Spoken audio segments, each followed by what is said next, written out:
welcome everybody. Welcome everybody to Jim Thompson, the last of the Jim Thompson Farm Tour talks and presentations. This one is Molam Connections with Professors Terry Miller and Jadanchai Chonpai-Road. Professor Terry is from, Ajahn Terry is from USA, and of course Ajahn Jadanchai is from Isan. So I'm just going to briefly introduce these pioneering academics. We're not going to talk about the academic work today. We're going to talk about their lives in this field and how the field changed them.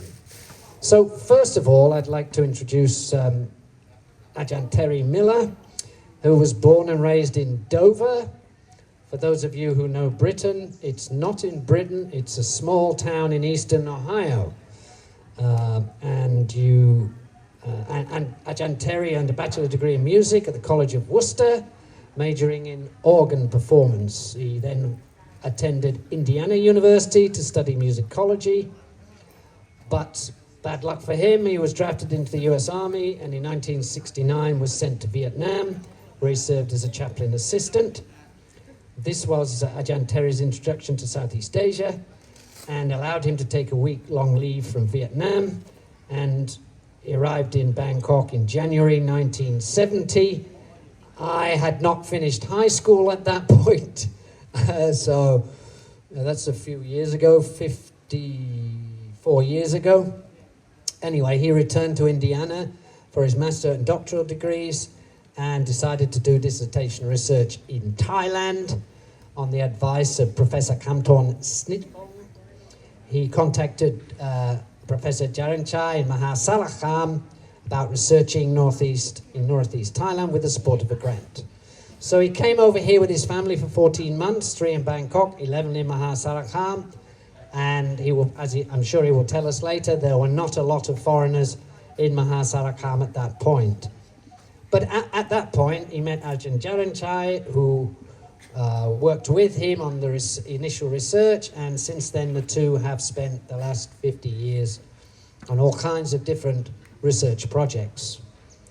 After graduation from Indiana, Ajahn Terry joined the School of Music at Kent State, where he remained teaching Western and Asian music from 1979 and 75 until his retirement in 2005. So, another thing, in 1978, I just finished college, he founded with Professor Kovit Kantasiri the Kent State Thai Ensemble, which I believe continues today under one of his doctoral students, Dr. Praiwan Nanong Kam. I just stop there on Ajahn Terry and move on to Ajahn Jadanchai. He's actually the first person in Thailand to get a doctoral degree in musicology, ethnomusicology of Thailand. But he started in education. He received a bachelor degree in education from Prasanmit College of Education in Bangkok and a master's degree in Asian Studies at the University of Michigan. He then moved to Kent State to do his doctoral research in musicology and ethnomusicology. But I think what's the most important here was when he came back to Thailand, he helped establish a doctoral program in ethnomusicology for Thai students. And he notes here in his biography that at that time, people wrote their theses on the music of surrounding countries, not necessarily on Thai music. So he's also found a member of the Asia Pacific Society of Ethnomusicology, and that society is still going.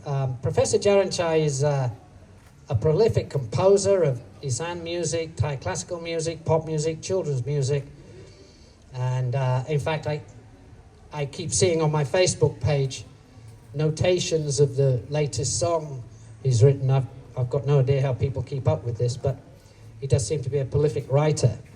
So, gentlemen, just to introduce, did I miss anything there? You have a microphone. Your microphone works? Yes, okay. Yes. Did I miss anything? Actually, I can elaborate on some of those steps that you talked about. Well, I would first of all like to ask both of you a little bit. Could I ask you how a boy from Dover ended up in Mahasarakam? Well, I'll try to make a long story short. I graduated from college as an organ major in 1967 and then went on to Indiana University for graduate work. And after 1 year, I was drafted into the U.S. Army. And that was during the Vietnam War. And in 1969, I was sent to Vietnam. But fortunately, I worked in an office for a year. And during that time, we were allowed to take a leave for 1 week and go normally to an R&R site, and Bangkok was one of those. But I wanted to go to Cambodia. I wanted to see Angkor Wat, but the U.S. Army would not give me permission to do that. And so I came to Bangkok in January 1970. And among the various things that I did touring around was go to a place called Timland. I don't think any of you remember what Timland was. T-I-M, Thailand in miniature. And yes, I remember. There's one in Pattaya still today. Oh, there is? Yeah. And they had various things for sale, and I saw a can. I didn't know what it was, but I bought it and took it back home. And so I went back to Indiana University, and I decided I'd like to do my doctoral dissertation in Thailand, because going back to Vietnam was not a good idea. And I talked to a Thai student at Indiana, and he said, write to a professor I had named Ajahn Gamdon Sinitwong, who taught music appreciation. And I wrote to Ajahn Gamdon, and he wrote back and said, why don't you research the music of Northeast Thailand, because no one has studied it. And I have a former student named Jaranchai Chonpairod who could help you. And so I applied for a research grant, and I couldn't play the can, but I learned to make some sounds on it. And when I was interviewed by the committee, I made some sounds on the can. They were very impressed, and they gave me the grant. And I wrote a letter to Jaranchai saying that I was coming, and I didn't get any answer from him. So we came to Thailand in December 1972, and I went over to the Duriaban music store in the Bang Lampu area. It was on Tanah Road. It's now a American fast food place. Yes, yeah, I know. Yeah. And I saw a book there about can, and I bought it. And on the way back home, I was looking through it, and I came to some pages written in English. And I thought, oh, interesting. And then I looked at it and I said, wait, that looks like my letter. And I said, who wrote this book?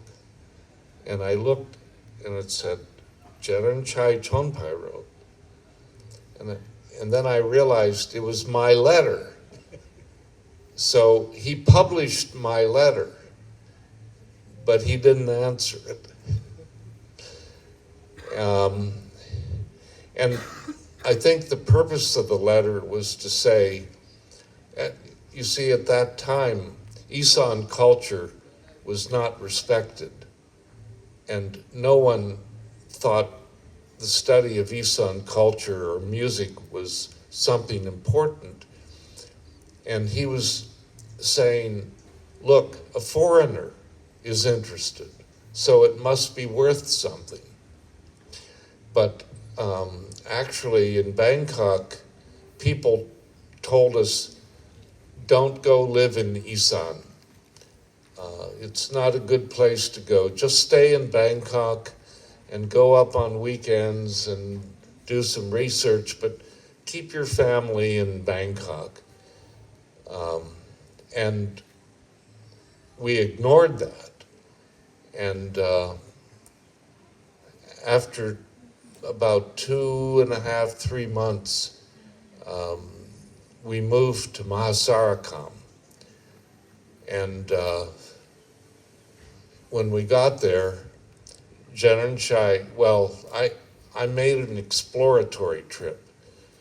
And I came up, I didn't know anything about Isan, never been there. And somehow I found Jananchai, and he took me around. He took me out to Ban Lao Kam, where they made can. And I didn't know I ate Somdam Isan with Badek. And the next day I was kind of paying for it. Yeah. And then I brought my family up, and we lived in a house near the Siak Lak Muang in Mahasarakam. And Jananchai and I started to discuss how to do research and find out, you know, all about the music of Isan. And one of his ideas was he had a friend who had a radio program and a small studio. Kun Samran, is that his? Kun Samran. And he made an invitation for Molam and can players to come to that studio to record for us. They came to us, and actually they lined up. We recorded for a day and a half. But what we discovered was the good ones didn't come. Oh, so you've got the not so good ones. The wannabes came. And so we have a lot of good recordings of bad singers. And then Charanchai realized we need to go find the good musicians. And so that's when we started going out to villages. And in those days, there was no way to communicate. You couldn't call people. There was no phone system. And I'll show you some photos of that period. But anyhow, we had many experiences when we went looking for the singer, the can player, pin player, and, you know, we'd get to the village and he'd say, you know, Kun Pa Yu Ba, and they'd say, Ba Yu, and say, you know, where did he go? I don't know. When will he come back? I don't know. And we had many experiences like that. So I wonder at this point, if I could will ask Ajahn Jaranchai a little bit about his and how Yeah. he come to meet you. Ajahn Jaranchai, I'm just curious, did you grow up with music at home? How did you find your way into music? Actually, I have my relative, like my father and his brother, all are playing the can. But I don't have time to study that.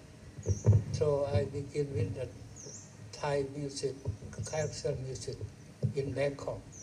So at that time, I studied at the Suan Sunanta Teacher College.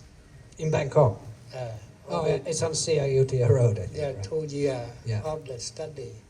I cannot continue because my grade, my average grade, that did not meet that requirement. I see. So I need to look for the other place to study. I see. So I went to Pasanit College of Education, and I get accept admission to study there in majoring in chemistry. Chemistry? Yeah. So you were originally a chemist then? Yeah, I wish I can, when I finish the study, I can set up a factory to Make medicine or something. medicine or other thing. Right. But when I get admission to the college, I worry about where I can stay. It's quite expensive for me because my brother, as a teacher, elementary teacher, can send me only 300 baht a month, including everything, for renting the house, for food, for transportation. So I have an idea, if I can stay in the college dormitory, I will save a lot of money. Because one semester, I pay only 400 baht for the housing, for the food, 3 meals a day, So it's quite cheap. So I have to find a way, how can I get in the dormitory? So they put up the message, whoever want to stay in the college dormitory, you have to meet this requirement. One is you have to be musician. The second requirement, you have to be playing the football. The third one, you have to know how to fix a thing or the mechanic or something. That's quite a lot. Those qualifications, I don't have anything to apply for it. So my friend, some of my friends, they are playing in the pop ensemble, some playing in the Thai classical ensemble. They ask me if I want to join them. I say, I don't have any background or any experience on those music. So only the Thai music I can consider maybe possible. I look at the instrument. The small instrument is the flute. I think maybe I can do it. You mean the flute? Yeah, Clewley flute. But I don't know how to play it. And one of my friends from Chanthaburi province, he can play, he from the Vietnamese ethnic group and have the Christianity.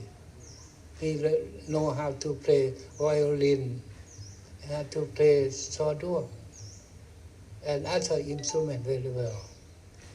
So he told me he can help me to learn the instrument I choose. So I choose the smallest instrument, Clewley. But I don't have the Clewley. So he took me to the Sanam Luang at that time. It's a market, Sunday market. I remember it when I first came Yeah, here. Yeah. And we walk around and see some girl playing the string instrument, bowing. They call Jake Japan at that time. It's very beautiful music, but it's not my interest to buy that instrument, so I don't have the money. So my friend bought a small Clewley for me for 3 baht at that time. 3 baht for a 3 musical baht. instrument. Yeah. What can you buy for 3 baht now? No. And also, I never eat the angun. What do you call it in English? Almond. Yeah, Almond. yeah. And he bought for me 3 baht or something. I tasted the first side of that angun. And we came back to the university or the college. He taught me at that night before the morning exam, entrance exam for the dormitory. He taught me the first melody is เพลงแปะ เพลงแปะ is a number 8 6 8 8 8 9 8 8 4 2 4 4 4 5 4 4ท่อนนี้ท่อนได้ท่อนโดลาโดเดโด Oh, it's too difficult. Too many notes. I asked him, do you have another one that will be easier? He said, traditionally, we have only 2 melody for the beginner. One is เพลงแปะท่อนนี้ท่อน The other one is จระเข้หางยาว The long tail crocodile จระเข้หางยาว It's like that 1 2 3 ที1 2 3 ที3 2 3 ที3 2 5 ที3 2 3 ที Oh, I feel that it's not different from that first one. Many number, many notes. I cannot do it. So I asked him, just told me only how to put the finger on the instrument. So the first use only 3, the second use 4. I put the right hand upper. Just that because I cannot learn the melody. Only I learn is how to finger position. But my friend, he know about the other student who have a lot of experience. So he didn't come to the exam of that day. Even he is better than me very much, very well better than me. But I need to get into the dormitory. I need to go. When I go there, all of the people sitting around the round table. They put their notation. They set up their instrument. And the professor asking around, how about your experience? The one girl said, oh, I am from the Rajini school. I play it for more than 8 years now. And the other, she told the professor that, oh, I have played for the television program at Bang Khun Prom every Thursday night. And then Professor turned to me, how about you? How can I answer? He asked addition question, where are you from? I am from Sunthunanta Teacher College. Oh, that is very famous of the form of the entertainment, classical dance there. The story Matana Pata. Are you in that group? I say yes. I lied to them. I said yes. After that, he said, oh, although you have experience already, I don't have to check individually. So we can play together. We can play together as a group or a troupe. And then the professor asked, you open your notation book. And he come to ask me, you don't have notation. Why? Oh, I can remember all of the music. I don't know the music, but that's it. And then, after that, oh, the fruit play to tune the instrument with you. I don't know how to play it. And I look around, there is a head of the group. He play also the fruit, the Clewley. I point to him, oh, just tune with him because my fruit is not good. Just bought from Sanam Luang yesterday. He has a good fruit, good Clewley. So the head of the group tune the instrument to the other. And then come to the, what kind of piece we are going to play? I don't have any idea about the name of the song or the piece at all. Everybody say, oh, I like to play Kamen Phuong, I like to play Kamen Sayo, I want to play Rati Pradao, many things. And then he turned to me, what do you like to play? Oh, I can play any piece, don't worry about me. And then they start probably about Rati Pradao or something. I remember.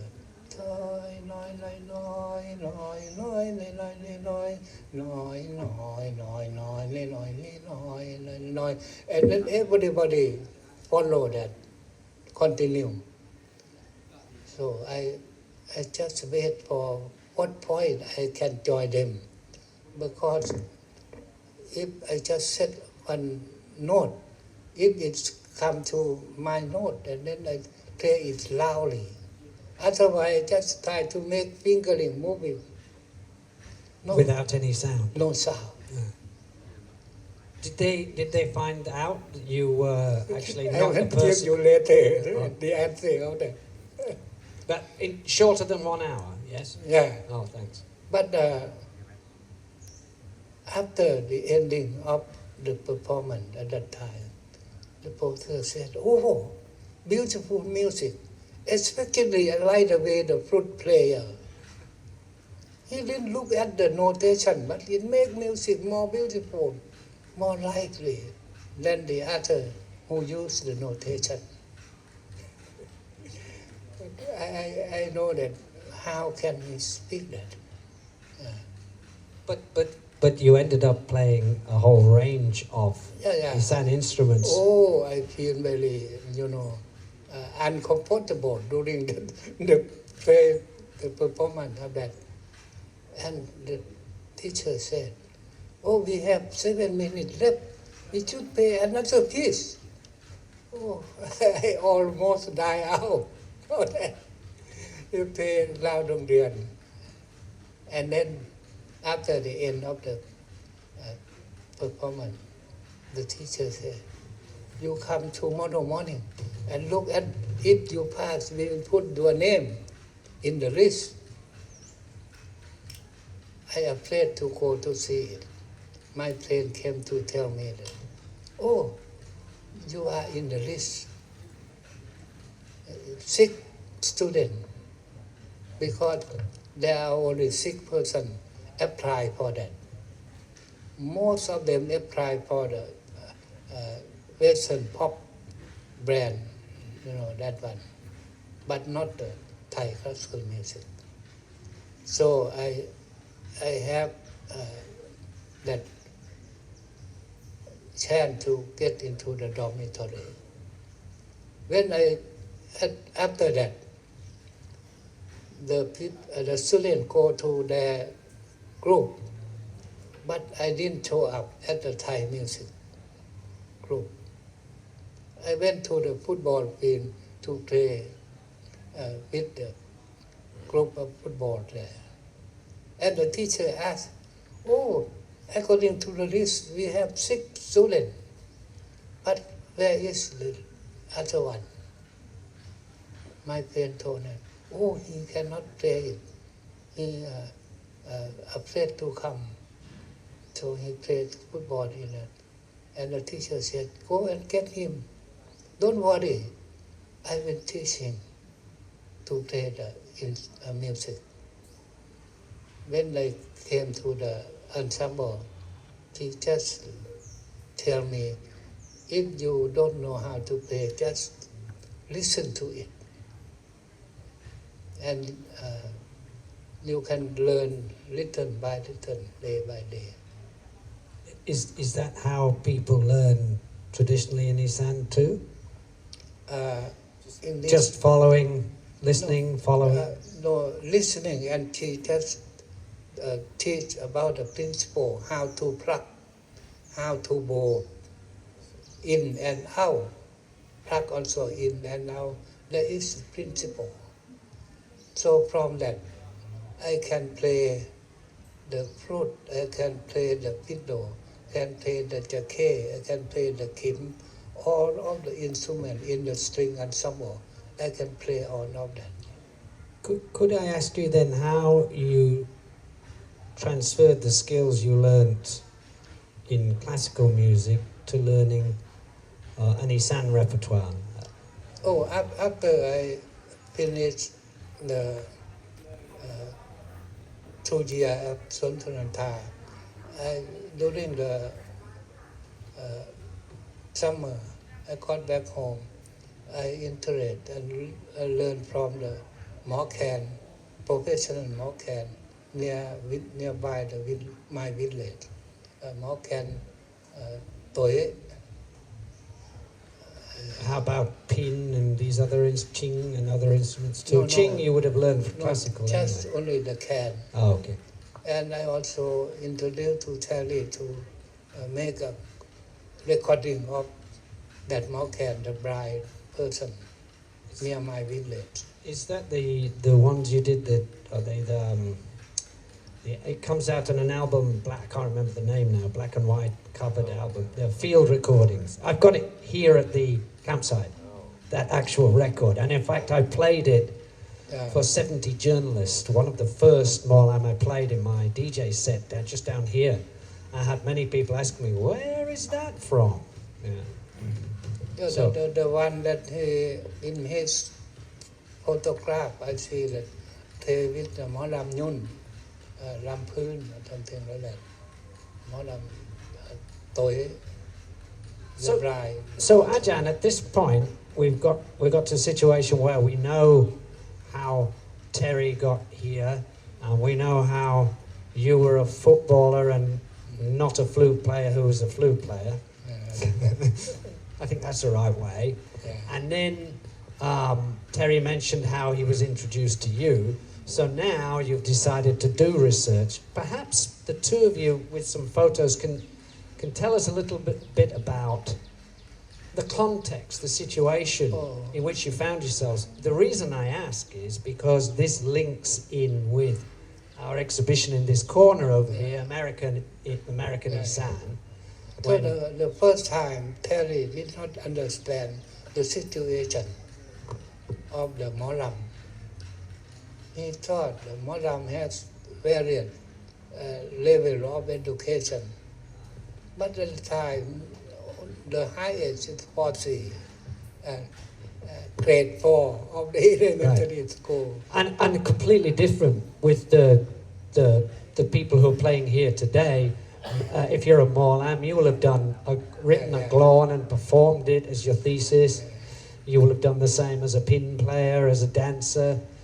It's quite a different world away, isn't it? He prepared a document to get the review for the Molam, but we need not to use that at all because we all know that Molam not more than 4C. It's a grade 4 only. You're going to add? When I came to Thailand, music was not an academic subject. And Isan music was, beyond the pale. No one thought, the study of Isan music was important. And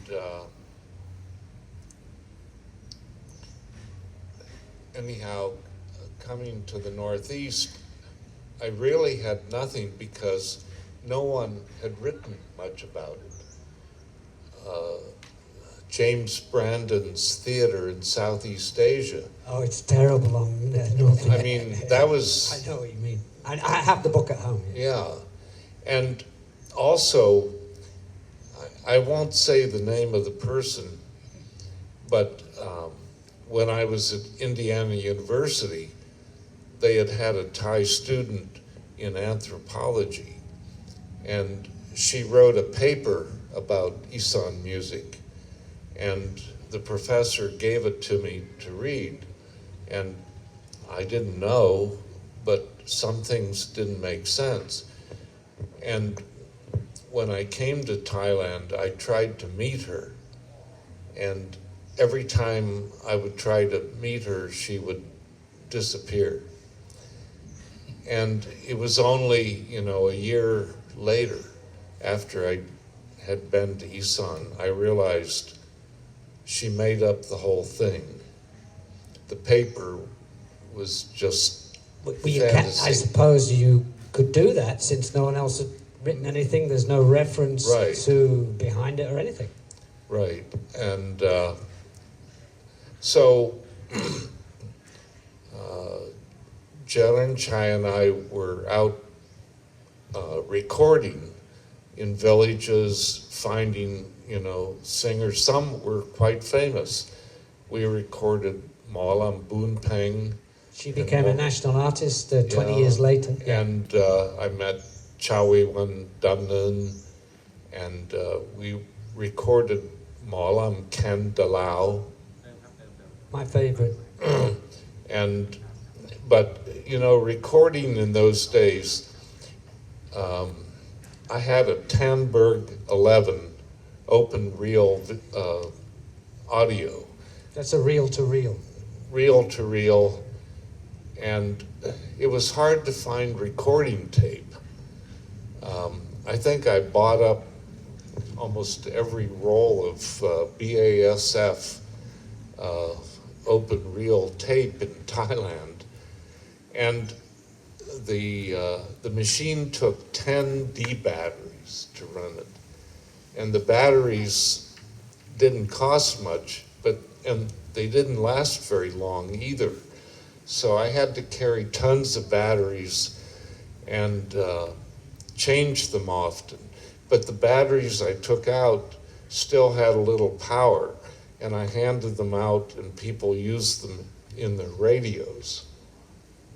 And so I was... Because radios were taken off in the 60s, right? So when you got here in the early 70s, yeah, cassettes hadn't really come through then. Oh, no. And when we were recording, we had, problems with motorcycles starting up nearby, roosters crowing, dogs barking, or, people would come and maybe a woman is there with her young child, and the child makes some noise, and the mother starts, bam, bam, bam, don't make any noise. The Farang is trying to record. And the kid is screaming then. And also sometimes a drunk would come up to us and start talking to me. But just recently I looked at a Japanese sound archivist and field recorder, but he also makes his own music. And he actually looks to include all those sounds which give it authenticity. Well, that may be. But one experience we had, they used to have a Molam festival at the Salaklang in Mahasarakam. And during that they would have, I think, 10 stages set up, and all of them had amplification, and they would be competing with each other, and it would seem like the loudest one would win, but it was impossible to record in those situations. So we had to, arrange special performances for the recording. And we recorded a lot of genres that have long disappeared. Perhaps you could tell us what disappeared. I can go through some of these pictures. Yeah, I think it would be good to see some pictures. An idea. Yeah. This is what the center of Mahasarakam looked like in 1973.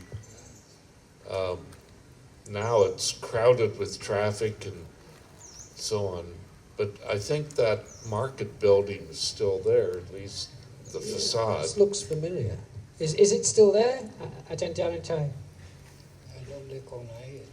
it. Yeah, that's Dalat Salakam. Because In that case, road system is the new. I think it's gone actually. Well, I think some of that's still there. But Mahasarakam was just, wooden shop houses and that. We went to Kosum Pisai, to the monkey park, and that's Jaranchai up there. And really, in the white shirt with the pens in his yes. And my first wife on the right, and my daughter, who was 3 years old. And Jaranchai's wife is next to him, Mingquan, and a friend of hers. We called him Ajahn Clewley because we would buy bananas to take to the monkeys at Kosum, but he would eat the bananas before we got there. This was out actually Ban Lao Kam, and Jaranchai's daughters are on the right, and Mingquan there on the left. They used to sell can in front of the post office in Mahasarakam. Can, a good one cost 100 baht. Now they're about what, 3,000? 3,000? 8,000. Up to 8,000 now. Wow.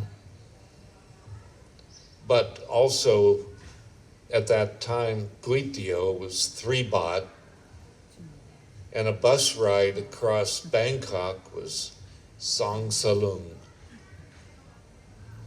This is the house we lived in for 11 months. It's near the Lak Muang in Mahasarakam. It's still there. And a few years ago, we were able to go in that house to visit a lady who lived there. This is out in Ban Lao Kam, and that's Jaranchai on the right and Chalumpon, is that his name? On the left. Yeah. And where Tui, I forget his last name, เรื่องศรีอรัญ and he became Dr. Tui later. He was given an honorary doctorate at Mahasarakam University.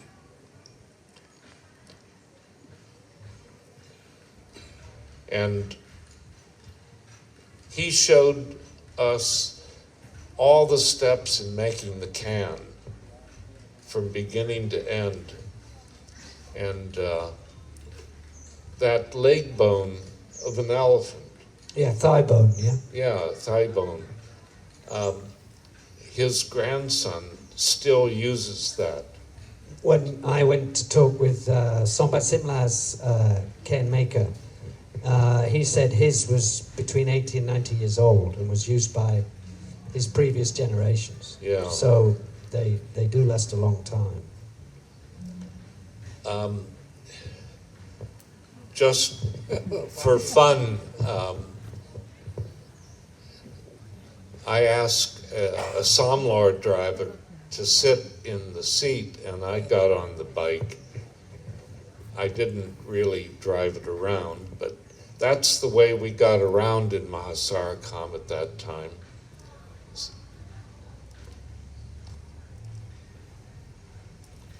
This is out at Kosum. That's Jaranchai giving a banana to a monkey.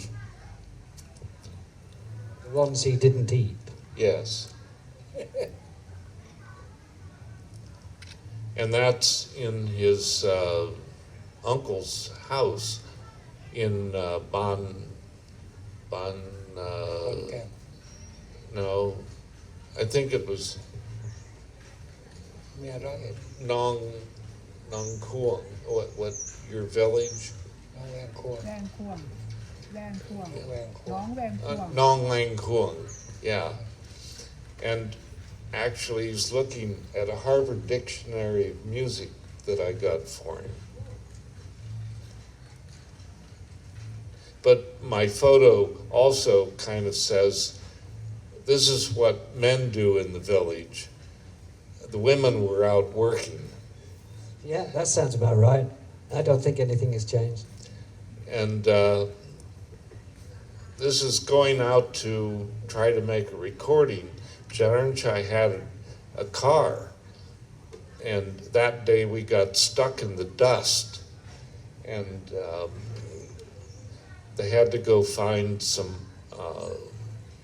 Buddhist monks to push us out. We've only got one. You've only got one there. I hope you had more than one. What? Monks. Oh, yeah, a number came, and they got us loose. This was Boon Bong Phai back in the day. The road system is bad that time. Yeah. Well, the only paved roads were, well, from Ban Pai to Mahasarakam and down to Ubon. Yeah, well, just the roads in and out that the major traffic would use, right? Right, and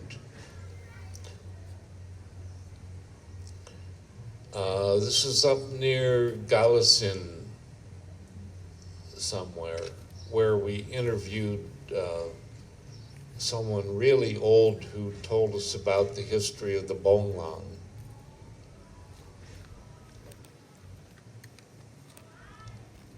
And traditional Molam Glan performance on temporary stage. They had a microphone hanging there, and you know, people came up to the stage right there.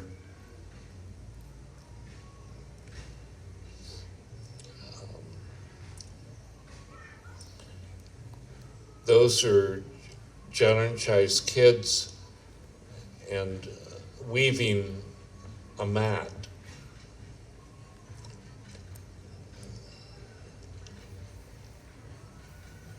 This was recording a very rare form. หมอแคนโต้in บ้านน้องกูโค้ง this one Yeah. A good player. very wonderful. Oh, he was the best player. He At was that blind. time. And it was Molam Pun, which was someone who sang long, Rum Chadok stories. And we only found two of them, her and another man. I have a later photo. I think, forget if this is that's 1973. They were digging a well in his village.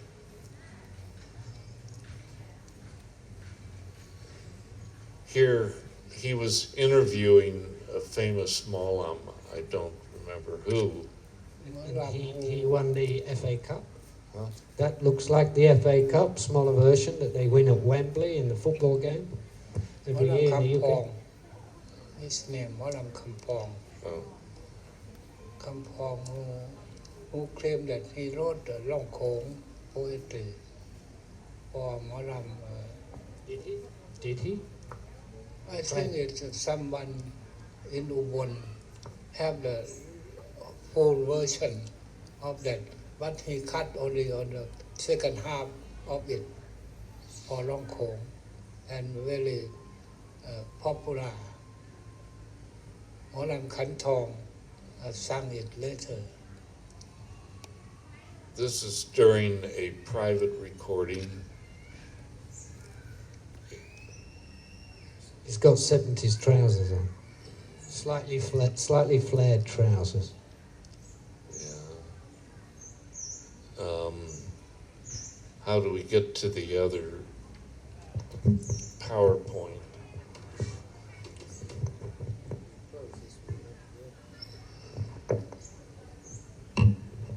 Reply out. Well,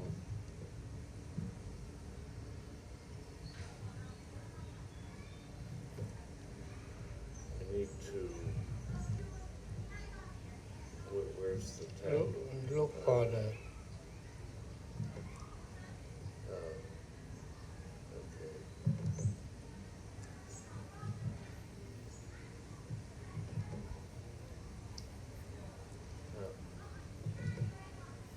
During the field work. To go on to the P, the logo.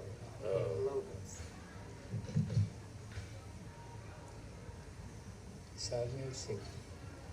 Research. Yeah, it might be this one. These are some photos of different kinds of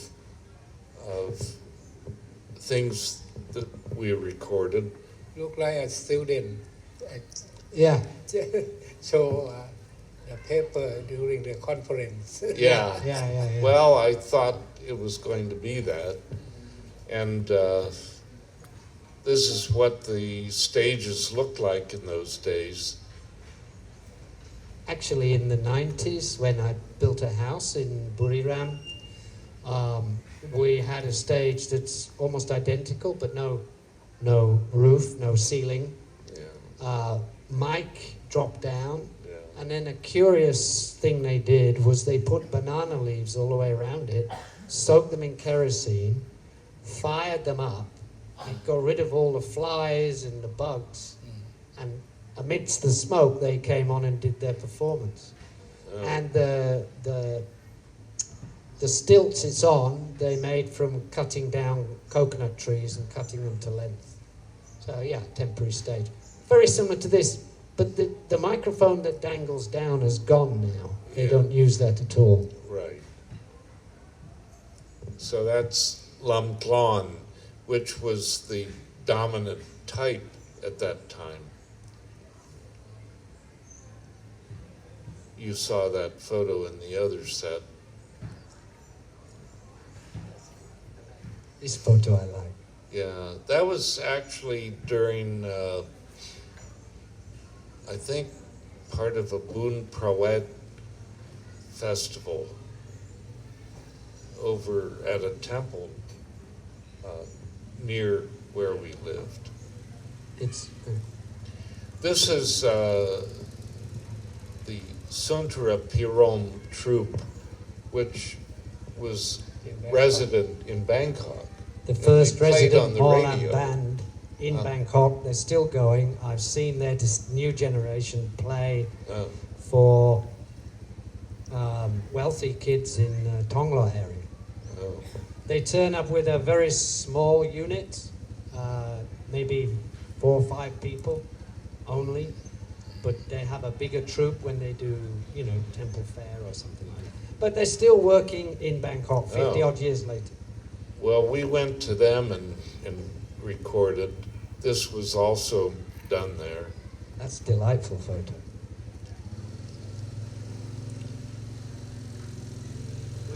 Where is this? Ajahn Terry? In Bangkok. This is in somewhere. Bangkok. Yeah. Where they lived together. That's was famous Molam for Samaki. Samaki Kanan. That means unity, right? Unity, Samaki? Unity? I'm not Go sure. alai. What do you mean? What does Samaki in English means unity. Unity. And the troops then were rather small. They didn't have any luktung, anything like that yet.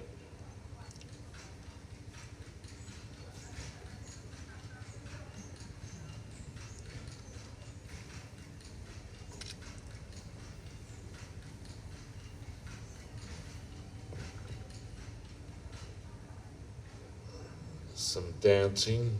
If you don't know if any of you have been to my exhibition, but the place people like to take photos has a backdrop inside of a palace almost identical to this one.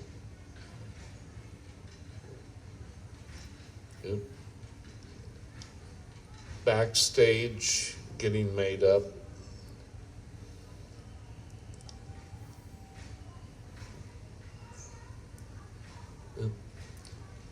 The audience was seated on the ground outside. And what hasn't changed, Ajahn, is that 80% of the audience is female, and quite often multi-generational. So you get grandma, mum, and daughter.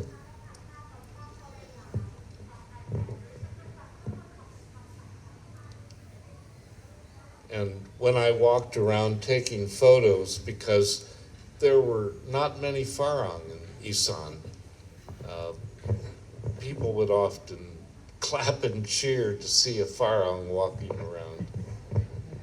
I mean, in those days, when we went through town, people would say, "Oh, du Falang, du Falang."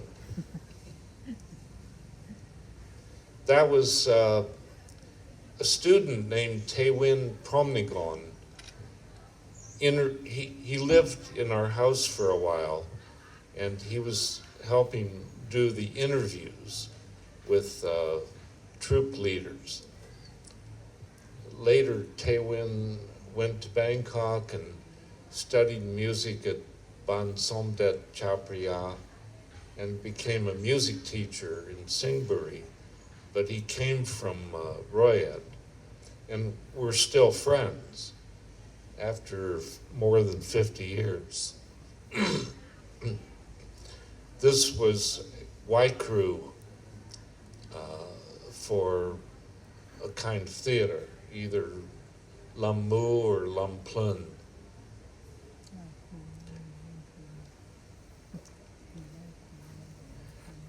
We also went down to Surin to record Jeriang Kamen, which was a kind of Molam in Khmer.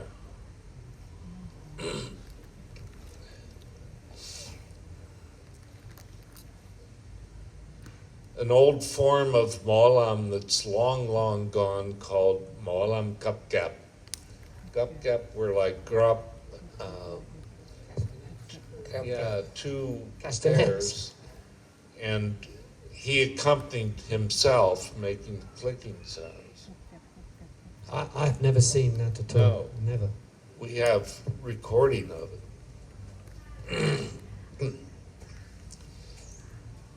This is actually later, 1988, but we recorded Lam Panyayoy in up near Mukdahan, and we had a lot of problem.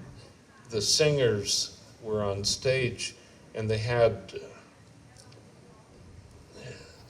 a backup band, and they kept playing way too loud, and we kept telling them, tone it down, and they would for a while, but then came back.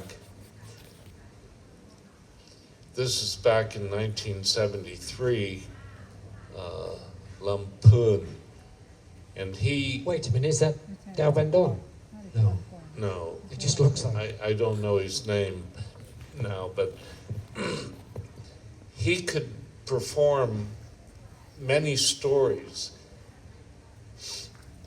from the Lamphun. Molam Pao, his name. Oh, Molam yeah. Pao.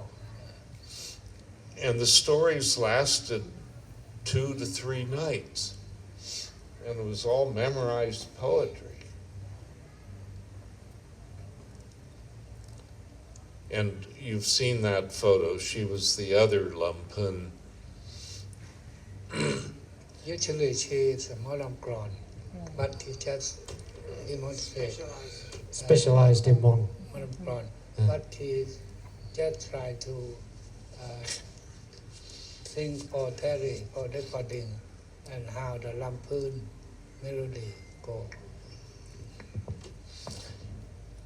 We also wanted to record Lam Pi Fa, which was, there were various genres to cure someone who was sick, and they thought that it was not a medical problem, but a spiritual problem, that there were Pi who were unhappy about something and made a person sick.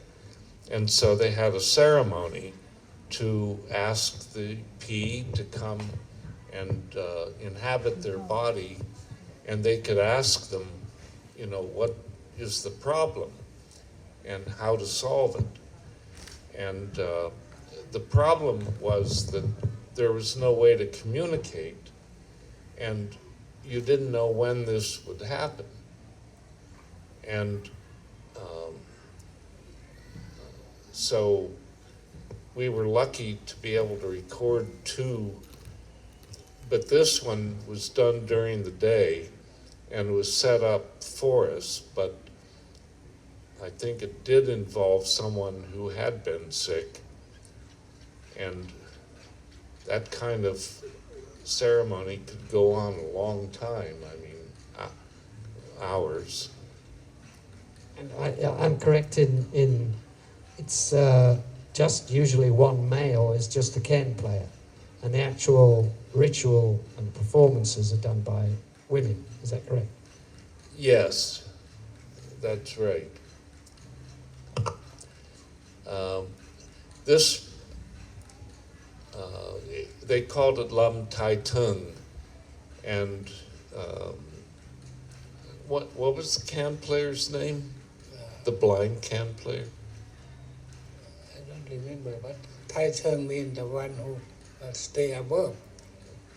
Teng means above. That means the sky or the spirit from the sky, the same meaning. It means a Molam that's linked somehow with a spiritual. No, they ask, invite the Oh, to spirit invite the sky spirit to come down. Yeah. And this was a real performance in a house in on Nong Wang Kuang, and it was done at night. There was no light. I was doing everything in the dark, and I had to, operate the tape recorder, make sure the mic is the right place, and take photos and take notes in the dark.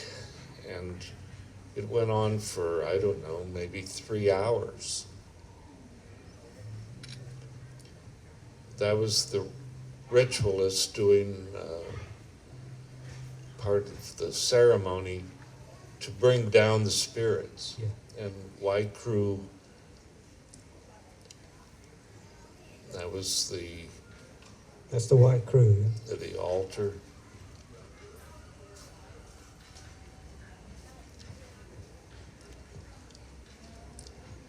This is can making, and that's Dr. Tui in Ban La Kam. In that photo, he's comparing the pitches of two pipes, and that's how he set the tuning. I was amazed. They have to tune 16 pipes. Yeah. Everything is done by ear. You don't see a digital tuner in No. 100 miles of where he is.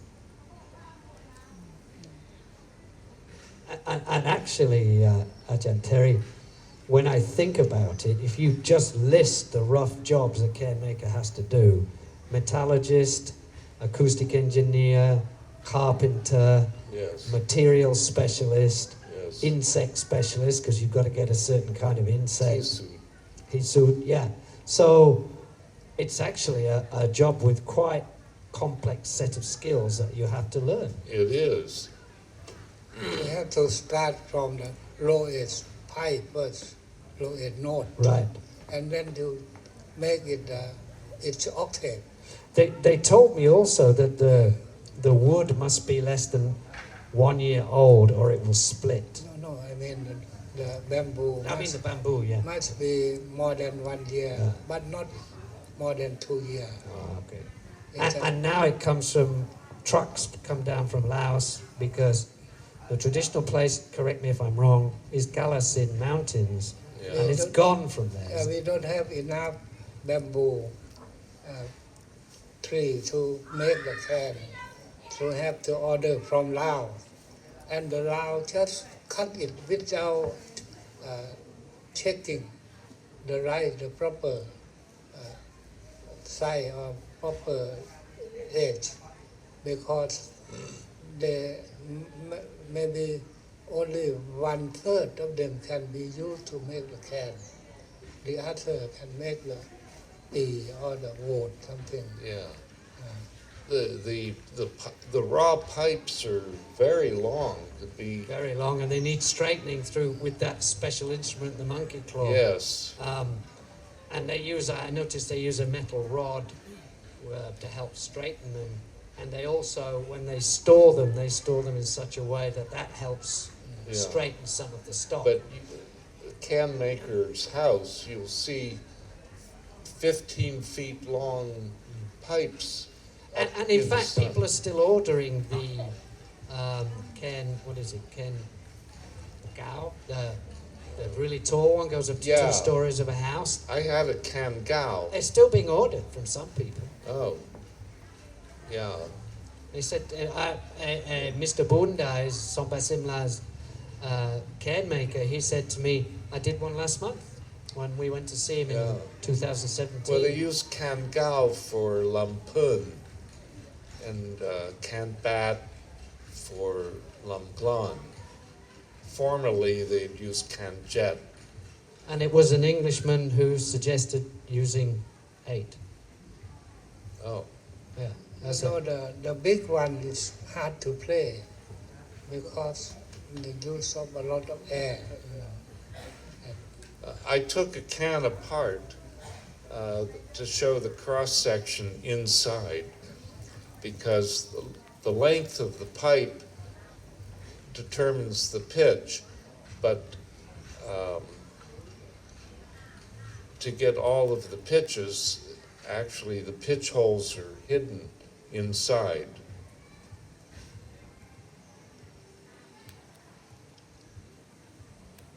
This is Tui filing the reed to, make sure it can move freely. And the reeds can only come from coins from a certain monarch's period, Yeah, well, which is the they early 20th century. combined copper and silver into an alloy, and that's what they made the reeds from. And there's several villages that specialize in making those sheets, Yes. which the can maker then goes to buy the sheets and then comes Right. back, and he has to use a process. My father, who started off as a tool engineer, cold forging. They have to know how to cold forge these on an anvil and an elephant's thigh bone, so that you get the correct thickness for the oscillation to be correct and Right. to go back into position after every oscillation. It's actually just that aspect of making a can is very technical. Right. There is only one who prepared a metal plate for the can maker. Only at Ban Popan, only one. Oh, is that the one we went to? Yeah, the one that. But for the other region, as in Nakhon Phanom province, they just make it up by themselves. No standard. So there's a inconsistency in the reeds in their cans. Some can work well, some not so well. Like in the Nakhon Phanom province, it's not a good quality can. Well, they make, I mean, they're a can for tourists to buy, and they're a can for musicians. And there was no standard pitch in those days. Can for Molam, mostly more can don't have the can, but Molam have to buy the can and pay by the more can. One of the final processes was to burn the finger holes into the pipes, and he put a piece across to keep them level, and then used a hot poker Yeah, I've seen it. and to burn the holes in. Again, all done by eye, hand, Yeah. judgment. All of these are, again, complex not technical skills. standardized. Yeah. They set the pitch of the can according to the Molam who would be accompanied to, be comfortable in their range.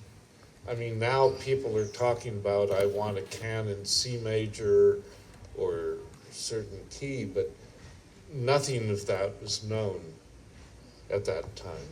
The can player for the very famous Paradise Bangkok International Molam Band, he was telling me that his favorite key is B flat, No. but mostly they use G. And when I play my harmonica, I play a little bit of blues harmonica. The most gorgeous tone is B flat. I have no idea why. It just sounds good. So mostly the size of the can we have for women, for male singer. This accounts for the different capacity that people have to blow, right? If they use only one can for both, they have to change the mode, like a lam thang san. The woman will use Sultanan. The male will use Posai. Oh, I see. More. I didn't know that. Oh, I see. Also in the Lai Yai, Lam Thang Yao, woman will use Lai Yai. The male will use Lai Noi. To compensate between the high pitch of the woman and the low pitch of the can. In the other way, similar. That I didn't know. Finally, a photo taken at the wrong moment.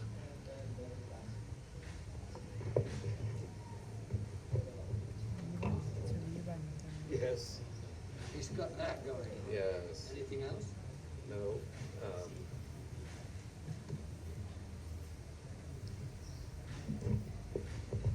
one thing I'd like to tell you about a breakthrough in the research that occurred by good fortune. When I first recorded the singing Molam, I wondered, how is it organized? How do you create the melody? And I asked Charanchai, and he said, oh, there's a melody for each line of the poetry. There are 4 lines in a stanza, so there are 4 melodic phrases. And I started doing transcriptions, writing the singing into Western notation. But I didn't see any consistent pattern, and I couldn't identify fixed melodies.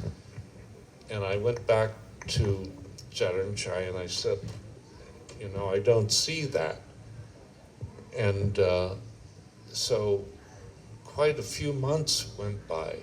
We'd made many recordings, and one day we were out in Ban Nong Wang Kuang talking to a friend of his, and they were talking about various things and mentioned that when someone dies and they have, sort of a wake, Nanhundi, celebrate the good house. Yeah, that. Who in his house in Laos, correct? Yeah, and some man would come and tell stories, long stories, which he would read from palm leaf manuscripts, and mentioned that in reading that, according to the tones of the words, the reader would make it into almost a sing-song. And because there was a relationship between that melody and the tones of the words. And then we realized, Molam is basically anangsa, reading, the book, accompanied by can. And then we realized that the melody of Molam was in a way improvised, based on the word tones, but within certain conventions. Those conventions are how the poetry is written. Well, For the way the example, poetry like a is written, A, yes, B, B, the rhyme scheme and so on, and how to realize the word tones in melodically, because you had to work within a certain scale and so on, and but trying to understand how the Molam realized that poetry in a way remains a mystery. I think you have to do it to understand it, and that's not something I could do. In this case, I can explain it. In Laos, the way they teach the Ram to the young people, the student or even the teacher, they cannot read and write. So they just observe and memorize the melody from what they heard from the teacher. They don't know about the structure of the poetry at all. The student have to sit along the teacher to learn. It's not no written document. In a way, that's how we learn language. We learn to speak without learning what an initially what a noun or what Yeah. a grammar is. We just learn to use it by observing and repetition. They don't know the form of the poetry, but the teacher teach them to sit and then listen, and then after they have to learn for about 6 months or a year to observe the teacher, and then the teacher will test the student little by little. At the first, when the audience give the money to the Molam have to sing thank you like that. So that is a short poetry, short melody. So basically they're learning first, again, maybe like we learn language because we learn to listen before we can produce speaking. Learning by doing. Learning, I was just going to say learning by doing, Yeah. which makes me think I should learn Ken because that's the way I prefer to learn. And then when somebody give you the money, you have to say in the Panya or in the Lam melody, thank you. And then day by day, the structure of the poetry just get into the head of the student. Later on, they will observe other on the manner of. Sometimes I find out for how the Molam solve the problem, like to get the very difficult question. If you cannot ask, how do you do? So mostly they will say, oh, such a question is easy. Don't ask me. Just talk about the other topic that's more difficult than that. That means he or he lead that problem to the field what he know. That is the way to solve the problem. Not just say, oh, I don't know about the answer of that question. That's the way they teach the young student. And after that, they will learn more and more. Everything in their head. They don't have to memorize the text because it's come up automatically. And so the Molam from Lao will feel that, oh, how the Molam from Isan can memorize all of the text to perform a whole night. That they feel that it's very difficult for them. But Molam from the Isan people will say that, oh, they don't know even any text at all, but they can improvise a whole night too. So that is the difference between the Lao and the Isan.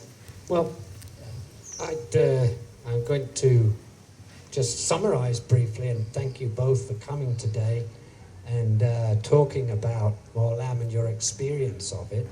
I didn't mention in my introduction that one of the publications Ajahn Terry worked on is I got hold of as soon as I can, which is his traditional music of the Lao Ken playing and Molam singing Northeast Thailand, which was based on your thesis originally, was it? Yeah. Yeah.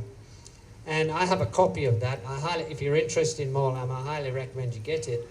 Then, of course, if you want to learn how to play, you can read Ajahn Jaranchai's manual on how to play a Ken. So I'd like to thank anything you'd like to say in summary, gentlemen. We've got a couple minutes. Or you've spoken out.